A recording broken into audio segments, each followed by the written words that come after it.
Parte 1. Introducción y antecedentes relacionales. La mañana comenzó de forma tradicional. La tenue luz de las persianas. Las largas sombras que proyectaban los troncos de los árboles en las paredes del dormitorio y el sonido constante de la cafetera en la habitación contigua. Me desperté antes de que sonara el despertador. Las manecillas del reloj de pared apenas marcaban las 6:30.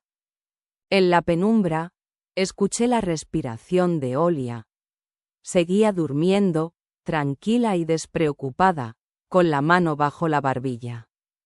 Salí con cuidado de la cama, intentando no golpearle el codo, y me dirigí a la cocina.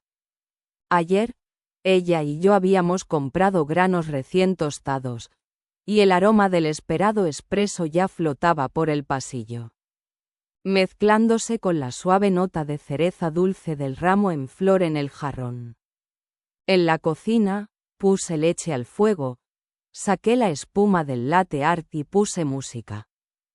Una composición de jazz con suaves acentos de piano. Mientras la cuchara chocaba contra la taza, pensé en cómo había cambiado todo en los últimos 10 años. En nuestra época de estudiantes, Olga y yo éramos como polos opuestos, unidas por la curiosidad y una poderosa energía interior. Ella era frágil, con rizos rojos intensos y una amplia sonrisa. Yo era más realista, apasionado por la escritura analítica y el periodismo de investigación. Nuestro primer punto de contacto fue un congreso universitario de lingüística. Olga defendía con pasión la idea del papel cultural de la lengua, mientras que yo, no menos inspirado, argumentaba que la emoción y la percepción personal son la base de la comunicación. El debate se prolongó hasta bien entrada la noche, y ampliamos la conversación con un café solo en la sala de lectura, que se vaciaba. Juntas, soportamos las llamas de la pobreza estudiantil. Un colchón doble en un apartamento comunitario destartalado. Comidas caseras preparadas con paquetes de fideos instantáneos, debates literarios nocturnos hasta el amanecer. Recuerdo a Olia leyendo poemas de Pushkin a la luz de las velas en la habitación de abajo, y yo grabando su voz, temerosa de perderme las entonaciones ingrávidas. Por aquel entonces, parecía que solo nos esperaba el romance. Largos viajes haciendo autostop, fogatas, conquistar senderos de montaña. Buscar inspiración en los libros abiertos del mundo. Después de graduarnos, nos mudamos a un pequeño apartamento de 2 habitaciones cerca de un parque. Gestionando el presupuesto con tanta meticulosidad que cada rublo tenía su lugar. Alquiler, servicios, comida, alguna escapada de fin de semana ocasional. Fue allí, entre el papel pintado color burdeos, donde empezamos a hablar de nuestros planes para la familia. Un armario estrecho y convertible que luego albergaría una pila de camisetas infantiles. Una cuna pintada con acuarelas pastel y una estantería llena de dinosaurios de juguete y bloques de construcción. Ilia nació exactamente 1 año después de nuestra boda. Recuerdo sostener sus deditos, sintiendo que el mundo se volvía más grande y frágil a la vez. Las arduas tomas nocturnas, los inútiles intentos de acostar a un bebé que lloraba en una cuna vacía cuando se negaba obstinadamente a dormirse, todo esto le quitó parte de esa tranquilidad estudiantil. Katia nació 2 años después, y con ella estábamos más preparados. Compramos una cuna, una bañera pequeña y varias colchonetas de desarrollo. Pero el cansancio también llegó con él. Las vigilias nocturnas cuando la bebé estaba irritable eran estresantes y dejaban un fuerte eco de privación de sueño en Olia y en mí. Intentamos mantener vivo el espíritu. Organizamos pequeños picnics en el parque de la ciudad, Invitamos a amigos a cenar y noches de cine. Pero cada evento requería una preparación minuciosa. La ausencia de los padres significaba saber cómo dejar chuletas en el horno durante exactamente 1 hora y organizar un suministro sorpresa de pañales para los invitados. Con el nacimiento de nuestro tercer hijo, Matvey, nuestra casa se transformó por completo en una ciudad en miniatura. Cajas de juguetes apiñadas en los rincones. Coches y pelotas volando por los pasillos, sillas de plástico de colores en la mesa de la cocina donde los tres practicábamos los números y las letras. Pasaba cada vez más tiempo en el trabajo. Un proyecto especial de comunicación externa requería viajes de negocios y turnos de noche. Olia compaginaba la enseñanza de yoga en el estudio con las tutorías. Llegaba tarde a casa, cansada, pero con una amplia sonrisa mientras describía al grupo. Ya saben hacer svadhisthana y equilibrar los chakras. Ahora, mientras preparo mi café con leche matutino, me sorprendo pensando. Es precisamente esta lucha constante por equilibrar la carrera y la familia la que crea esta tensión de la que aún no nos hemos dado cuenta del todo. El delicado aroma del café y la tenue luz de la lámpara en la mesa de la cocina parecían recordarnos que aún teníamos tiempo para comprendernos a nosotros mismos y a los demás, antes de que la primera grieta en la confianza se volviera insalvable. Parte 2. El surgimiento del primer conflicto o crisis de confianza hace unos meses. Todo seguía igual, pero ahora con cansancio. Trabajo, casa, niños. Reuniones ocasionales con amigos y breves salidas familiares los fines de semana. Seguía intentando mantener un horario de 8 horas, aunque en realidad pasaba entre 12 y 15 horas en la oficina y en viajes de negocios. Todos los viernes por la noche, teníamos un ritual de honestidad. Desactivábamos las notificaciones. Nos sentábamos en una cafetería cercana y hablábamos de nuestros problemas más urgentes. Pensé que esto nos evitaría omisiones. Olia apoyó la idea incondicionalmente, y las primeras veces, de hecho, facilitó las cosas. Habíamos aclarado la división de las responsabilidades domésticas y habíamos encontrado un horario cómodo para dormir y trabajar. Pero pronto vi que el ritual de honestidad se había vuelto rutinario. Olia cancelaba cada vez más las reuniones nocturnas, alegando cansancio después de las clases de yoga grupales. Llegó tarde a casa, no por interés propio ni por querer estar conmigo, sino porque estaba siempre nerviosa. Formando nuevos grupos, buscando sitios, comunicándose con estudiantes. Respondiendo llamadas de mensajería instantánea a las 2 de la mañana. A veces, su risa resonaba en la otra habitación mientras yo permanecía despierta, preocupada por los plazos del trabajo. La noche antes de la crisis, me quedé hasta tarde en la oficina. El informe requería un par de gráficos y un texto más, pero estaba cansada y decidí terminarlo al día siguiente. Alrededor de la medianoche, en el pasillo, saqué el móvil para revisar las notificaciones. Mi mirada no se posó en mis propias notificaciones, sino en la línea parpadeante un mensaje de Olga. Habíamos acordado no leer los mensajes del otro, pero en ese momento la curiosidad me consumía. Pensé en excusas. Siempre abre mi móvil ella misma. Solo quiero asegurarme de que esté bien. Una pequeña mentira para la tranquilidad de mi familia, pensé. Y abrí el chat. La correspondencia con Mijail, su colega, estuvo llena de emoticonos amistosos, bromas y cumplidos. Primero, una conversación sobre el diagnóstico del nuevo equipo. Hoy hiciste un trabajo increíble. ninguna pose te cautivó, y fue inspirador. Seguí leyendo y vi cómo acordaron recompensarse mutuamente con el chiste más gracioso de la semana e intercambiar fotos para animarse en las tardes de ocio. En un momento dado, Mijaíl envió una selfie de ambos en un coche. Olia apoyada en su hombro y él sonriendo a la cámara. Un beso apenas perceptible en la mejilla me pareció un golpe bajo. Mi corazón empezó a latir más rápido.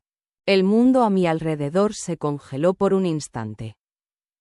El silencio zumbante de la oficina se filtraba por las paredes. La luz de la lámpara parecía casi hostil. Sentí que la pesadez en mi interior se volvía insoportable, como si llevara una jarra de agua de la que emanaba mercurio venenoso. Me horrorizaba no tanto la traición como haberme permitido perder ese momento de confianza. Cerré el móvil, pero mi corazón no se rindió. No pude dormir esa noche, repasando mentalmente todas las conversaciones con Olia del último mes, preguntándome cuándo y cómo había aparecido esa nueva persona. Al día siguiente, caminé por la casa, pasando por las habitaciones de los niños, escuchando el crujido del suelo, como si la casa me susurrara una traición. Elegí un momento en que los niños ya se habían ido al colegio y a la guardería e invité a Olia al ritual de la honestidad antes de lo habitual. Me miró sorprendida, pero accedió. El café improvisado donde solíamos encontrarnos estaba vacío. El barista enjuagaba las tazas en silencio.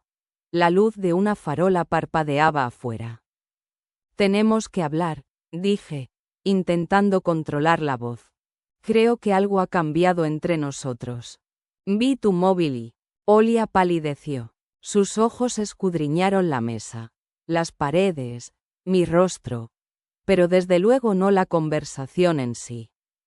Intentó decir algo, pero las palabras se le clavaron como astillas en la garganta. Le di el teléfono. Miró la pantalla. Luego lo tomó y desapareció por la esquina del café. Durante unos minutos, me quedé en el vacío, sintiendo cómo mis dedos perdían la sensibilidad.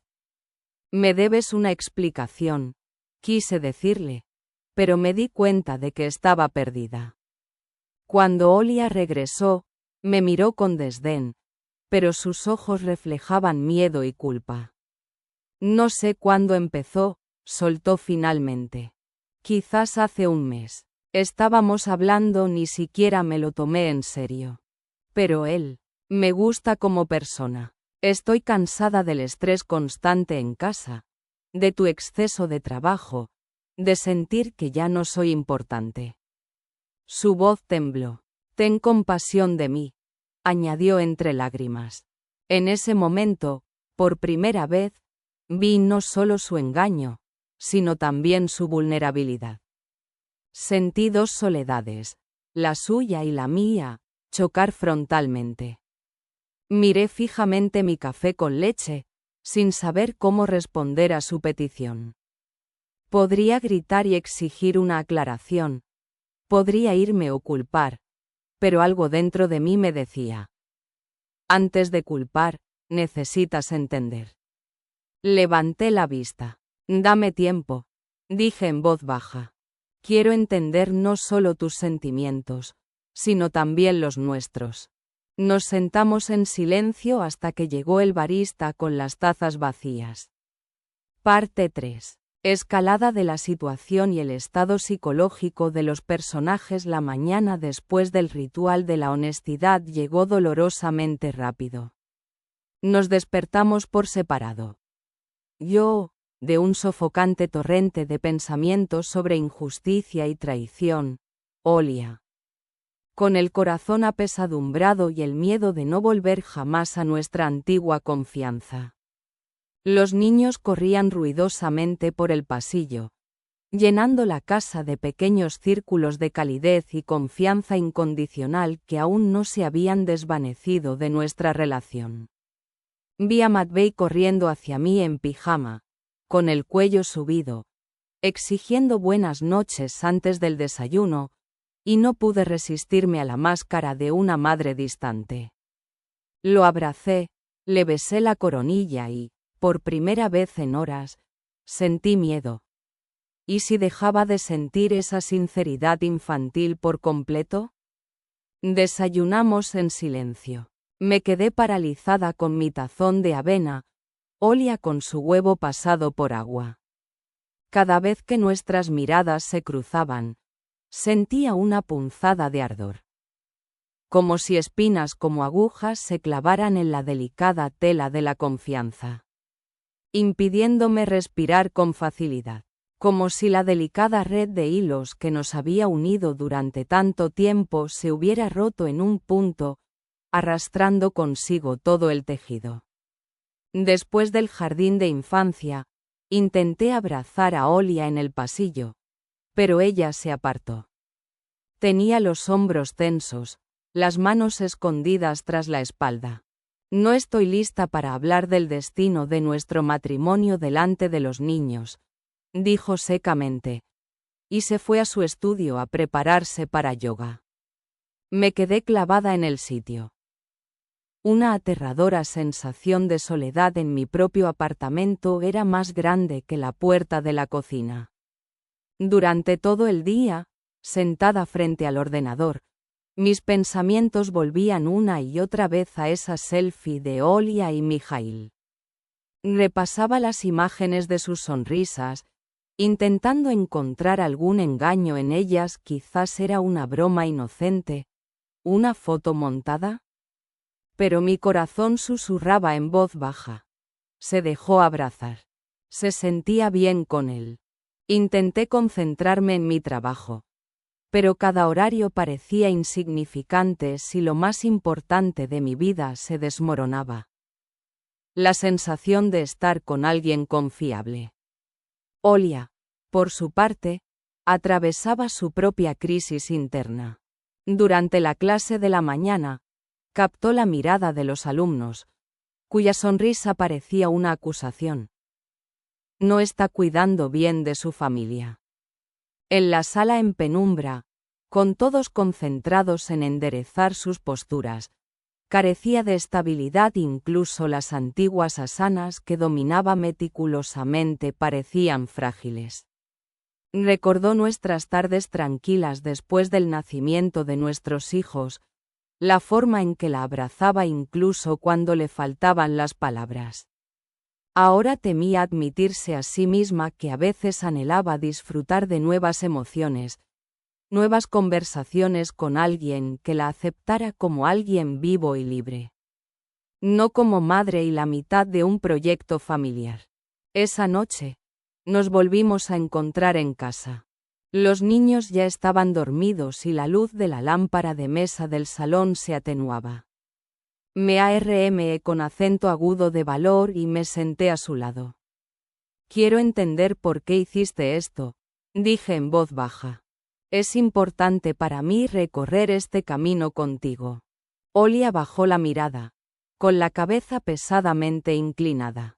Di un paso hacia ella, pero retrocedió. Déjame respirar, suspiró. Y en ese momento, me di cuenta de que necesitábamos más que explicaciones.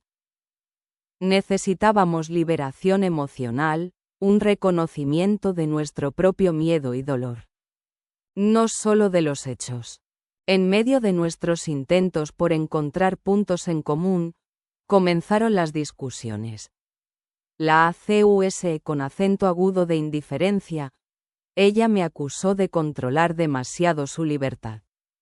Hablamos de las responsabilidades del hogar, nuestro papel en la crianza de nuestros hijos y la falta de espacio personal. Pero a cada paso, tropezábamos con palabras tácitas. Tengo miedo de que te vayas, tengo miedo de ser poco interesante, tengo miedo de estar sola.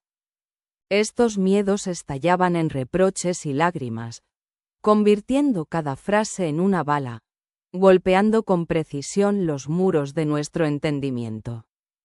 Por la noche, Yacía en mi cama, mirando al techo, intentando encontrar las palabras adecuadas para perdonar y pedir perdón. Pensaba en cómo la traición no es solo un acto físico, sino también una vía de escape del dolor que ambos hemos acumulado. Quería reavivar la chispa que una vez nos encendió. Esa tranquilidad y sed de explorar el mundo, no solo la rutina. Pero en la oscuridad, caí en la cuenta. Reconstruir la confianza requería un largo proceso, no acusaciones, sino aceptar que tanto ella como yo estábamos cansadas. Que a veces nos olvidábamos la una de la otra en nuestras ajetreadas vidas. En algún lugar dentro de mí, una silenciosa esperanza comenzó a sonar. Tal vez, escondida en el propio conflicto, yacía una chispa capaz de encender un nuevo nivel de intimidad. Pero antes de romper las ataduras de la desconfianza mutua, teníamos que mirarnos a los ojos sin máscaras ni vergüenza. Y dar el primer paso hacia adelante, no hacia el pasado, sino hacia lo que podríamos llegar a ser juntos. Parte 4. El proceso de recuperación. Terapia, monólogos internos, escenas cotidianas, diálogos tras los días más difíciles y las noches sin dormir. Decidimos consultar con una psicóloga familiar, alguien que pudiera guiarnos a través del laberinto de miedos y desconfianza. Nuestra primera visita a la consulta de la Dra. Smirnova me recordó las clases universitarias. Una sala espaciosa con ventanas panorámicas, sillones mullidos, la suave música de un piano de fondo.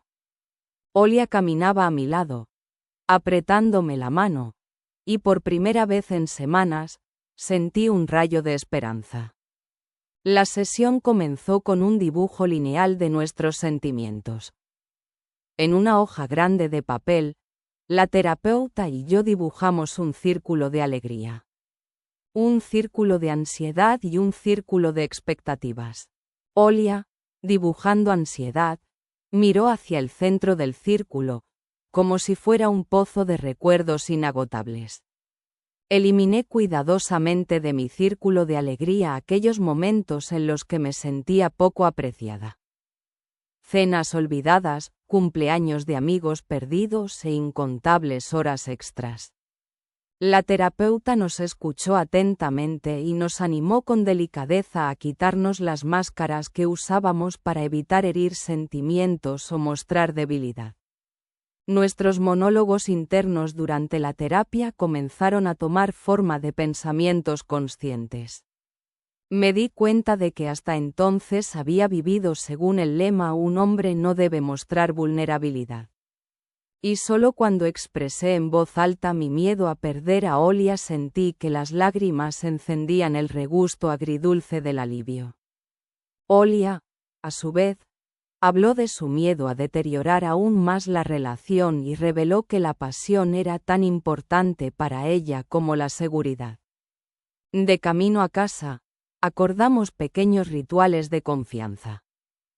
Cada mañana, empezar con 3 respiraciones profundas y describirnos nuestro estado emocional en una sola frase. La vida cotidiana se volvió menos rutinaria. Yo le calentaba la leche con antelación para que Olia no tuviera prisa. Y ella anotaba los días que podía cocinar mi salmón favorito en nuestro calendario compartido. Esto nos ayudó a sentir que el cariño no era una obligación, sino una forma de decirte aprecio. Un nuevo elemento apareció en la casa. Un rincón tranquilo. Una cómoda otomana junto a la estantería, donde nos turnábamos para leer en voz alta poemas o fragmentos de los diarios que habíamos escrito durante nuestra época de discordia. Una noche, Olia leyó un fragmento de su diario, describiendo cómo había tenido miedo de admitir que echaba de menos la compañía de los adultos. Y yo le correspondí leyendo un fragmento sobre cómo me desperté una noche sintiéndome culpable por no haberle dedicado un minuto a hablar. Después, ambas permanecimos en silencio, abrazadas, dándonos cuenta de que reconocer nuestro dolor era en sí mismo un paso hacia la otra. Los ejercicios que recomendaba la psicóloga a veces parecían difíciles. El diálogo terapéutico. Cuando uno habla de su dolor y el otro simplemente repite lo que ha oído. Sin intentar justificarse. Nos reíamos de lo difícil que era no defenderse. Y al mismo tiempo, nos asombrábamos del significado que se escondía tras unas pocas frases repetidas. A veces le leía la frase «Es importante para mí que me escuches» y ella respondía «Entiendo que es importante que te escuchen». Sentía que el significado era repetitivo, pero cada palabra era como un bálsamo. Poco a poco, nuestras tardes se llenaron de mini rituales compartidos.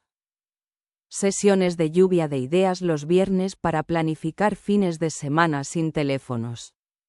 Paseos los sábados juntos por el parque con un intervalo de silencio obligatorio de 15 minutos para observar la naturaleza juntos, pero por separado. Estas prácticas nos devolvieron la sensación de ser dos personas independientes que nos habíamos elegido no solo por el bien de nuestra familia, sino también por nosotros mismos. Tras varios meses de terapia, notamos que nuestras conversaciones se habían vuelto más suaves y nuestros silencios menos tensos. La confianza se restablecía poco a poco, como una tapicería vieja que se recosía a mano. Nos dimos cuenta de lo más importante. La salida de la crisis no pasa por las acusaciones, sino por la capacidad de escuchar el dolor del otro y reconocer el nuestro. Y aunque aún quedaban muchas maneras de perdonar agravios y repensar hábitos futuros, sabíamos que juntos sostendríamos este lápiz de diálogo y franqueza. Parte 5. Resultados, crecimiento personal, planes futuros, resolución emocional. Han pasado 6 meses desde que nos sentamos por primera vez en la consulta de un terapeuta familiar. Mucho ha cambiado en ese tiempo. Nuestros rituales compartidos, nuestra forma de comunicarnos e incluso nuestro concepto de familia. Hemos aprendido a no perseguir la ilusión de una armonía perfecta, sino a apreciar cada pequeña victoria. Ya sea una conversación sincera y sin ofensas o una noche de risas con un viejo chiste. 1. Crecimiento personal. Dejé de intentar salvar la relación yo sola y acepté mi parte de responsabilidad por su bienestar. Olia se dio cuenta de que la intimidad emocional no se da de la noche a la mañana, sino que requiere atención y tiempo. Ambas reconocimos que los miedos son compañeros naturales del cambio y aprendimos a hablar de ellos de forma segura. 2. Nuevas prácticas familiares. Calendario de gratitud. Cada noche, nos turnamos para nombrar 3 cosas por las que estamos agradecidos. Caja de deseos. Ponemos notas con ideas para pasar tiempo juntos. Un viaje, un taller, una noche de cine. Minuto libre. Descansos diarios de 5 minutos donde cada uno puede retirarse a su propio espacio para recargar energías. 3. Planes futuros. El mes que viene. Nos vamos de escapada familiar de fin de semana a una casa de campo. La regla principal. Nada de portátiles ni teléfonos de trabajo, solo naturaleza y conversación. Apuntarnos a una clase de baile o cocina juntos. Aprender algo nuevo juntos, para recordarnos la alegría del descubrimiento.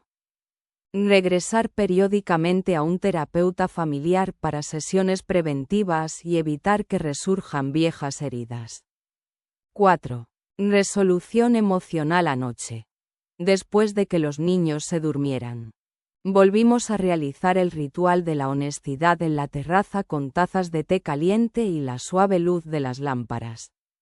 Olia me miró a los ojos y, sin decir palabra, me tomó de la mano. Me di cuenta de que ese gesto tenía la respuesta a todas mis preguntas. La confianza no se devuelve al instante, se construye tocando el alma de otra persona. Nos sentamos en silencio, dejando que la noche nos abrazara con su calidez, y de repente sentimos que esas viejas grietas casi sanaban. Se habían convertido, ya no en recordatorios de dolor, en pasos que nos llevaban a un amor más maduro. Y aunque nos esperan nuevas pruebas, sabemos que nuestra historia no termina con esta crisis.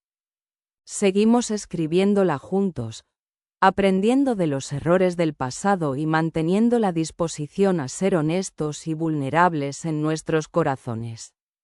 Después de todo, lo más importante no es una relación perfecta, sino el camino que elegimos, recorriéndolo de la mano.